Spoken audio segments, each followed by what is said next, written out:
Assalomu alaykum hammaga. Xo'p, oldingi videoroligimizda fundamentdagi дополнительный armaturalar, asosiy armaturalar va shunga o'xshash narsalarda gaplashgan edik. Endi bugungi videoroligimiz oxirgi videorolik bo'ladi, ya'ni shu fundamentni qismlari bo'yicha. Xo'p, deyarli hamma narsa tushuntirib bo'lingan. Oldingi videolarda qo'yiladigan armaturalar hammasi deyarli tushuntirib bo'lingan. Endi loyihadagi ayrim qismlar to'g'risida gaplashamiz. Demak, oldingi videoroligimizda mana shu eskizlar, дополнительный armaturalar, karkaslar, balkalar shu to'g'risida gaplashgan bo'lsak, endigi videoroligimiz aynan mana shu 15-list bo'yicha bo'ladi. Birinchi navbatda mana bu joydan boshlaymiz. Mana bizda mana shu qism, ya'ni men chap tomondan ko'rib turgan bo'lsalaring, kattalashtiramanda mana shu qism haqida gaplashamiz. Xo'p, demak, bu qism uglovoy joylarga qo'yiladigan armatura, ya'ni ayrim joylarda armatura mana shu holatda chekka qismiga yetib kelmay qoladi. Mana shu armaturalarda qanaqa qilib qo'yish kerakligini qirqim tarzda tushuntirib o'tgan. Demak, bu qanday joylar? Tirdek holatga o'tamiz. Mana yaxshilab e'tibor bersalaring, mana shu burchak qismi. Mana bu joyda armatura o'tgan, mana bitta armatura 3 sm fundamentdan ichkariga kirgan armaturasi bor. Lekin mana bu tomonda, mana shu chekkada armatura yo'q. Mana xuddi mana shu qism to'g'risida tushuntirib o'tyapti bizni loyihamizda. Ya'ni qanaqa bo'lishi kerak. Mana D50D aniqroq qilib aytganda, mana 50D deb yozib qo'ygan yashil armatura ko'rib turgan bo'lsalar. Xo'p, men endi bu armaturani chizmoqchiman deylik. Hozir endi oldindan chizganim yo'q edi. Hozir chizib ko'rsataman.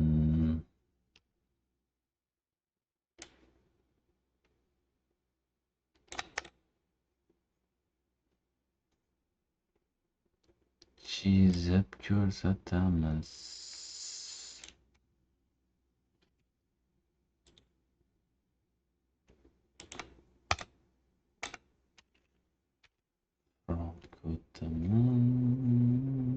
W ni bosaman.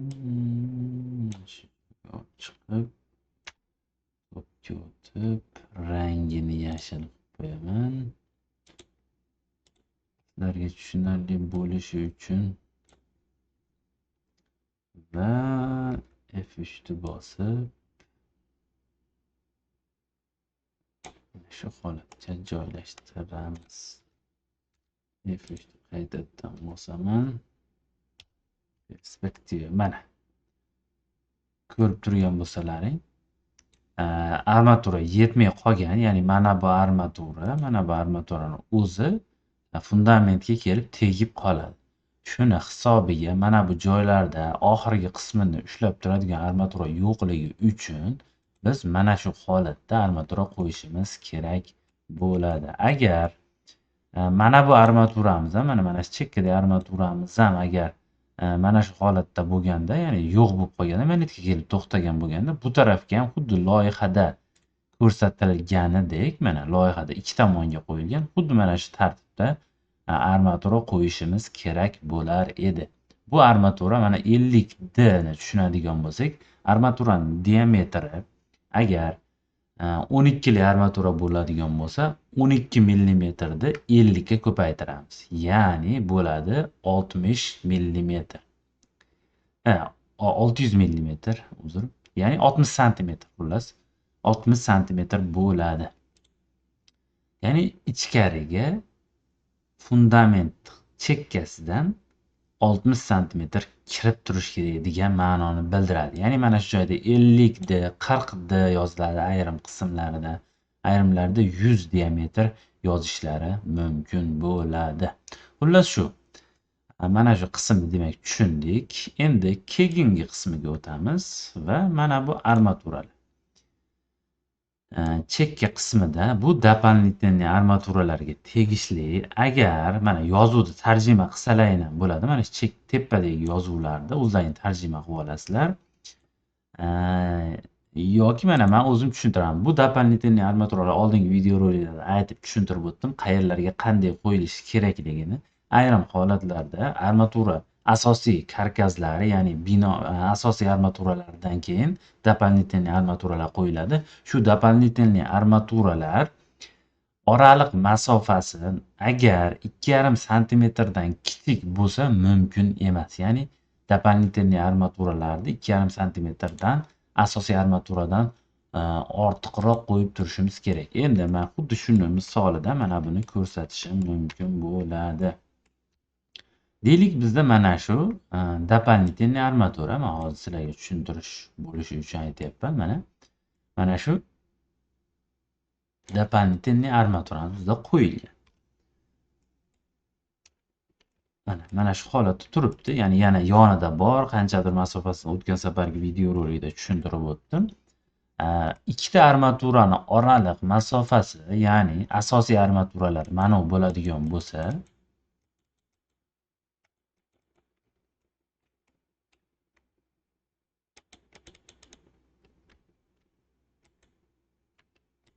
mana asosiy armaturalarimiz bular bo'ladigan bo'lsa, shuni yoniga дополнительный armatura qo'yilganda ikkalovini orasidagi masofa 2,5 santimetrdan kam bo'lmasligi kerak. Sababi, agar 2,5 santimetrdan kam bo'ladigan bo'lsa, biz fundamentga beton quyayotganimizda betonni ichidagi toshlarini mayda, katta, kichiklik degan razmerlari bo'ladi. O'sha razmerlarda ikkita armaturaning ichiga beton tushmay qolish ehtimoli bor.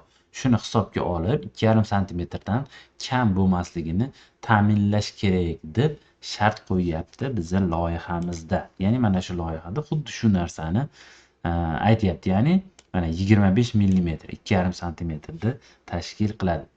Mana bu razrez qismida ham ko'rishlaring mumkin. Shunaqa xullas qalam, ikkovining orasiga bo'shliq qolmasligi uchun 2,5 santimetrdan kam bo'lmasligi kerak. Katta bo'lsa bo'laveradi. Masalan 5 santimetr, 10 santimetr bo'lsa bo'laveradi, lekin kam bo'lmasligi kerak. Yoki deyapti ikkinchi qismida yoki armatura bir-biriga tekizib bog'lanishi kerak deb ko'rsatyapti. Mana дополнительный armaturalar bir-biriga tekizilgan holatda bog'lanishi kerak. Ya'ni oraliq masofasi 0,5 santimetr, 1 santimetr, 2 santimetr bo'lmasligi kerak. 2,5 santimetrdan katta bo'lishi kerak yoki armatura bir-biriga tegib turgan holatda bo'lishi kerak deb ko'rsatyapti. Ya'ni mana bu holatda. Mana men yana chizib ko'rsataman. Mana shu holatda tegib turishi kerak bo'ladi. Armatura mana shu holatda yo tegib tursin yoki 2,5 santimetrdan katta oraliqda ochiq qolsin deb tushuntirib o'tyapti loyihamizda. Xo'p, demak bu qismini ham biz tushundik. Xo'p, undan keyingi qismimiz mana bu qism, ya'ni detalstik рабочий armatura deb ko'rsatyapti. Ya'ni biz oldingi videoroliklarimizni ham ko'rgan bo'lsalaring, armaturani misol faraz qilamiz. Mana hozir 3D holatda mana umumiy uzunligi, binomiz umumiy uzunligi taxminan deylik 15 metr. Lekin bizda 12 metrlik yoki 11.70 lik armaturalar bo'ladi. Bu ya'ni bir-biriga oxirigacha yetib bormaydi armatura. Shuni hisobiga majbur ulaymiz. Misol 11.70 tashalsa, qolgan qismiga 15 metr qismiga armatura ulashga to'g'ri keladi. Xuddi ana shu ulangan stiklari to'g'risida bizga tushuntirishlarni olib borishyapti loyihada. Ya'ni mana yaxshilab e'tibor beradigan bo'lsalaring, ikkita armatura bir-biriga ulangan qismi D50 bo'yicha ulanishi kerak deb o'tyapti mana. Mana shu qismida. Ya'ni xuddi hozirgi 60 santimetrlik bo'ladi agar 12 lik armatura bo'lsa. Endi armatura diametri 14 lik, 16 lik bo'lishi mumkin yoki 10 lik bo'lishi mumkin. Xuddi shuni siz 50 millimetrga ko'paytirasiz. Misol 14 lik armatura 14 ni 50 ga ko'paytirasiz. Necha chiqadigan bo'lsa, xuddi o'shancha razmerda ulangan qismini qo'yishingiz va joylashtirishingiz kerak bo'ladi. Endi undan keyingi masala mana 65D nima ma'noni bildiradi? Ya'ni ikkita yonma-yon ulangan armatura, misol bitta armatura uzunasiga 15 metrga ulandi. Xuddi mana bu 50D bo'yicha uladik va yonidagi armatura ham yana ulanadi majburiy. Ya'ni ikkinchi armaturamiz yana ulanadi. Xuddi o'sha ulangan armatura mana bu chekka qismidan bu chekka qismigacha 65D bo'lishi kerak. Ya'ni shundan kam bo'lmasligi kerak degan ma'noni bildiradi. Ya'ni xuddi o'sha armatura diametrini 65 ga ko'paytirasiz va mana shu chekkasidan buni oxirigacha bo'lgan masofa 65 diametrdan kam bo'lmasligi kerak. Xuddi shu ma'noda kelyapti va bu ikkinchi variant. Ya'ni majburiy holatlarda bo'lsa, tushuntirib o'tyapsiz-da, armatura mana 100 diametr bo'yicha qo'yasan deyapti. Ya'ni 100 diametrdan kam bo'lmasligi kerak mana shu holat bo'lsa. Ya'ni mana shu chekkasi baqa o'tib ketib qolgan vaziyatlarda. Ya'ni 12 lik bo'lsa 100 ga ko'paytirasiz, 120 ni tashkil qiladi va o'sha ikkitani orasidagi masofa 65D ligicha qolaveradi. Xuddi shu tartibda tushunarli bo'ldi deb o'ylayman. Oldingi videoroliklarda ham albatta men sizlarga tushuntirib o'tganman yoki men mayli 3D holatda sizlarga bitta tushuntirish bo'lishi uchun chizib ko'rsataman 3D holatini.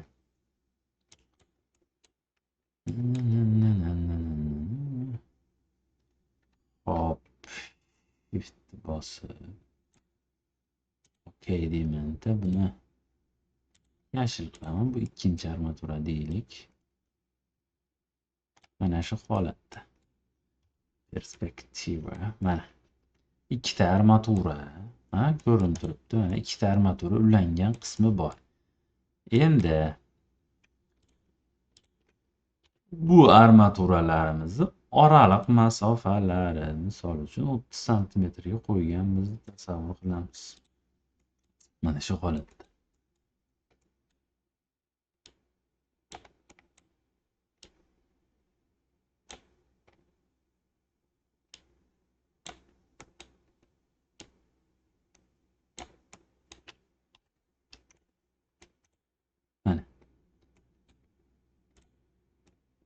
Ikkita armatura ulangan qismi mana shu chekkasigacha bo'lgan masofa, mana shu chekkasidan mana shu chekkadan mana bu chekkagacha bo'lgan masofa 65 diametrda bo'lishi kerak deb loyihada ko'rsatib o'tyapti. Mana bu qismida. Shundan kam bo'lmasligi kerak. Va 100 diametr, ya'ni 100 diametr bo'lsa, mana shu qismidan ichkariga o'tib qoladi, o'zi avtomatik tarzda o'tib qoladi. Xuddi shu narsani loyihada ko'rsatib, ehtimoliy holat bo'yicha ko'rib chiqishini tavsiya qilmoqda. Mana misol uchun mana shu holatda joylashtirishligi kerak bo'ladi. Mana. Ya'ni unda ham xuddi mana shunday armatura diametri 100 diametr bo'yicha 1 m 20 cm qo'yadigan bo'lsak, chekka qismidan mana bu chekka qismigacha 65 diametrda qolish kerak va qarab tursangiz bu tarafdan ham ozgina bunga o'tgan, buni armaturasi bu tarafga o'tgan. Mana shu chekkadan baqa o'tib ketgan, oradagi ya'ni kuchlanishni kamaytirish maqsadida. Bu tarafi baqa o'tib ketgan, ya'ni o'ng va chap tomonlarga. Mana shu holatda qo'yiladi deb tushuntirib o'tyapti loyihada. Xullas tushunarli bo'ldi deb o'ylaymiz. Endi keyingi qismimiz mana shu armatura, ya'ni sxema привязка ankerov A1 deb ko'rsatib o'tyapti. Ya'ni anker uchun qo'yiladigan armatura deb tushuntirib o'tyapti. Дополнительные армирование для установки анкеров AES-8 Taurus при необходимости deb tushuntirib o'tyapti. Xullas bu mana shu anker degan qismiga to'g'risini aytganda men ham tushunmadim. Sababi loyihani o'zida ham bu narsa ko'rsatilmagan. Endi bu katta ehtimol bilan kolonnani armaturalari bo'lishi mumkin. Agar kolonnani armaturalari bo'lganda bizda loyihani ichida kolonnalarni ko'rsatib o'tgan bo'lar edi. Xuddi mana bu singari mana hozir ko'radigan bo'lsam mana bu joylarda mana umuman anker berilmagan mana. Ya'ni kolonnalar, burchakdagi kolonnalar berilmagan. Balkim bu loyihada kolonnalar bormi, yo'qmi? U to'g'risida ham to'g'risi men ma'lumotga ega emasman. Sababi loyihada ko'rsatilmagan. Faqat loyihada hozir men sizlarga ko'rsataman. Loyihada mana bu narsani bergan xolos. Agar yaxshilab e'tibor beradigan bo'lsalaring. Mana shu qismida mana 1.25 ga 2.55 razmer, ya'ni umumiy hisobda 40 sm tashkil qilyapti.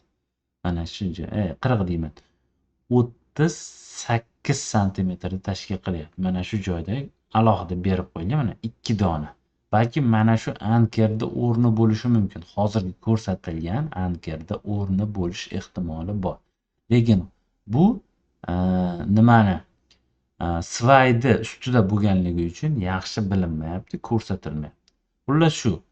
Mana shu holatda bo'ladi. Agar o'sha bo'lsa, qolgan svaylarning ustida qarasalaring, umuman shu narsalar ko'rsatib o'tilmagan. Faqat 2 dona bor loyihada, umumiy holatda 2 dona mana shu qismida bor xolos. Mana qolgan joylarda yo'q. Lekin agar binoda kolonna bo'ladigan bo'lsa, hammasida kolonnalarni joyiga qo'yilishi kerak bo'lar edi.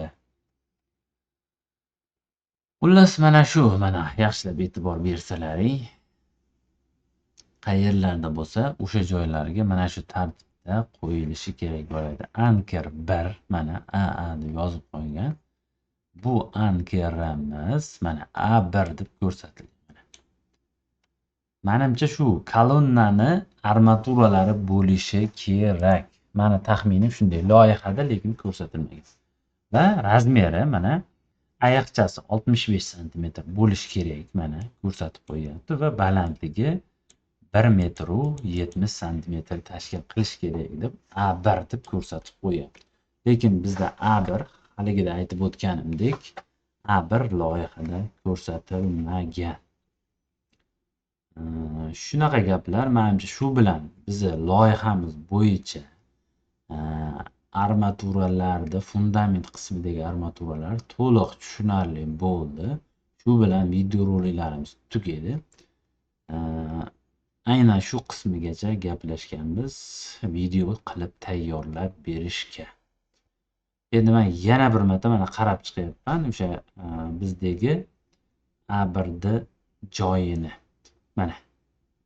Xo'p, mana bu joyda mana zona установки анкеров A1 для ЖБ колонна, схемы привязки анкеров SM list 15 deb ko'rsatyapti. Ya'ni 15-listda hozir ko'rsatganim mana 15-listda mana kolonna. Demak, bu kolonnani armaturasi uchun chiqariladigan anker hisoblanar ekan. Lekin kolonnalarning joyi loyihada ko'rsatilmagan. Hozir ham aytib o'tdim.